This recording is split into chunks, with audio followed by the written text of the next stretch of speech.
Hi there. Good evening. Thanks for having me back. It's a pleasure. It's a pleasure. I've got a pretty new set for tonight. Some old stuff, some new stuff. I think there's a couple that I haven't ever done. So I'll just give me 2 seconds. We'll go ahead and do it. I have to start. Hold on.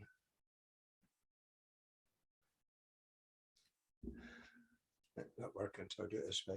I had an automatic reader set up, but it's going too fast for me, so do it by hand.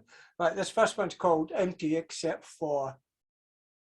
I have nothing, no thing. One thought goes a long way, stretching towards infinity, it seems, like a restless, borderless, endless dream, an echo that continues, barely audible into. I have nothing. My mind is a blank, a redundant bank, cashless, hopeless, less than zero, worth less than less, an empty safe, a place of non-existence, except these words. Tuesday, nearly Christmas. I had in mind while sitting in the taxi rank waiting for it to slowly move on a Tuesday. Aye, a Tuesday. I never work on Tuesdays, but anyway, here I am, sitting, listening to a whole lot of love. No, not that original one, no, the other one, but Linda's, a gifted CD. It's my age. I still like a CD sometimes. Now and again, as people in yellow jackets and doozer's hat walk by the soon-to-be gone New Market, which is not new anymore, and I'm reading Replacement Service, poems about buses. So I had it in mind to write about this, about now, about working on a never work Tuesday. But then my pen ran dry, the only pen I had with me in my taxi in the rank. So I finished it on my iPad. And now Linda sings Guilty. Beauty in the cold. The snow so crisp and cold. The wristlet flakes look like fallen stars. The sky so clear. You feel you could play games in the blue. Your breath almost crystallizes right before your eyes. Glass-like rivers, shining and sharp with icy hue. Wisps of gentle mist, light, and such frost. Carrying memories of those we lost, passed on and died sometime this year. Sad as it was, sad as we feel, how they will be missed. But we've been blessed to know them, and there's beauty in the cold. Smile. Your paintings don't smile, said the man with the dog as he stood at your stall in the sun. Flying over hillsides, enjoying her life. You know, she's just having fun. Mona Lisa was painted such a long time ago. Her look is very beguiling. Did Leo not say, don't sit that way, and tell me, why aren't you smiling? The taxicab driver for many a year has been driving folk round the town, enjoying his job, enjoying his life, his face, not a smile, nor a frown. So why do you feel that you have the right to tell them that they have to smile? And you don't get to control their lives. You don't know their mind. It's none of your business. Don't try and cause any strife. What is it to you how I look and be? Why the need to speak out? You're patronizing and quite snide. It's unnatural to beam all the time. Makes me ponder and think, what are you trying to hide? But your business is yours and mine is mine, and I won't tell you how you should be. Keep your thoughts to yourself, and I will be mine. That way, it's the best you will see. Murdering the innocent, caught in a crossfire where two rights don't make a wrong. Is it just for pseudo-religious sake? Many die by mistake. A funeral stars then await. Caught in the crossfire, mainly due to politicians' decisions, men in suits, smiling derision, waiting for the bell of division, like a lonely priest in a far-off mission. Caught in the crossfire of a drunken Saturday night between the louts who want to fight, who in lager think they're right, upon the world another blight. caught in the crossfire. Where reputations are formed, it's all part of big business norm where we have no hiding place from the storm. To have that roof that keeps us warm. Caught in the crossfire of the spiked ball that knows no shame. It doesn't ask your name. You look for someone else to shame, as if always others that are to blame. Caught in the crossfire. There is no turning place. There is no cut to the chase. We're all victims of the disgrace that stabs us, all smiling in our face.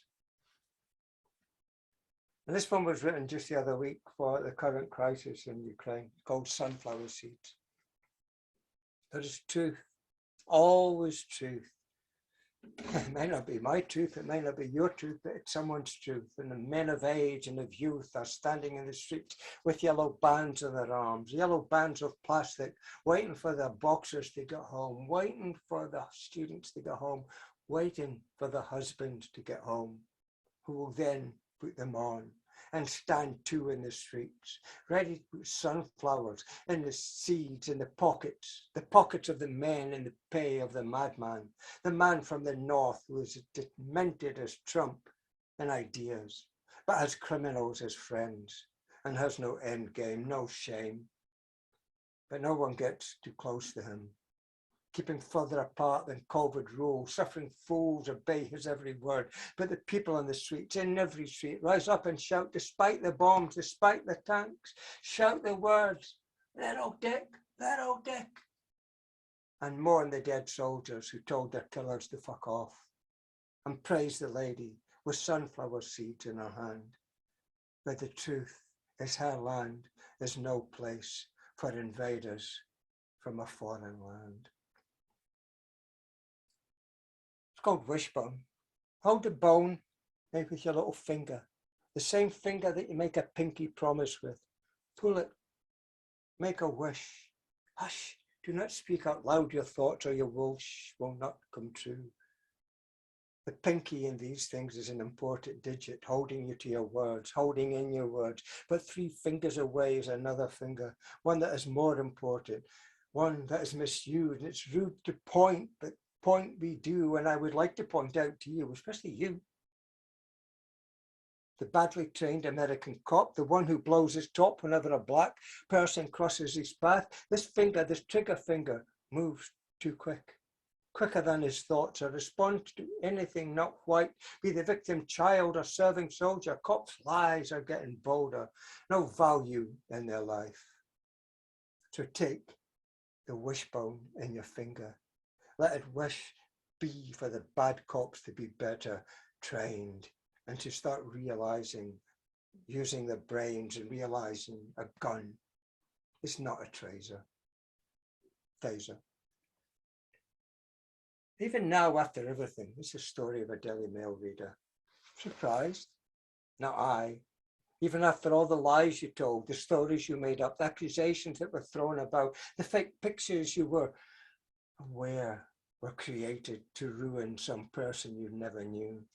Despite the families torn apart, the illegal searches partaken of, the tears and grief you caused, the money wasted, not your money, someone who gave you their very last coins, the prison sentence innocent served, the corruption, disparaging reputations, consternation, heartache and poverty, belongings stolen, blood spilled, phones tapped and private conversations exposed, even after all these things, despite their guilt, despite the fact they know they are wrong and corrupt, despite all the businesses ruined and livelihoods destroyed, deaths and scandal, you still vote Tory.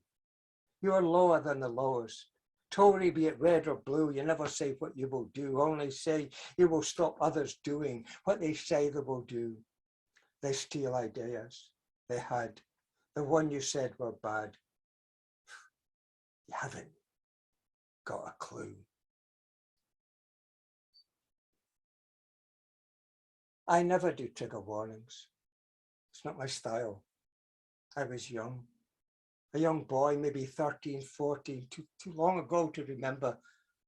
But I remember He looked like Bamber Gascoigne. At least I think he did. I was in the Odeon, in the cinema. Sure it was the Odeon. Alone.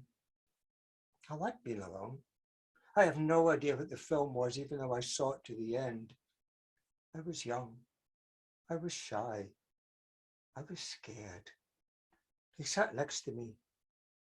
And at that time, the cinemas weren't like they are today. No multi-screen, but still Pearl and Dean and ladies selling ice cream from trays. He took my hand, my shy young hand, in his hand, and put it where my hand should not be, should not go. What he does with his hand is his affair. I didn't want to, didn't need to share, but I was aware that my hand should not be there. I pulled away after, well, I have no idea how long.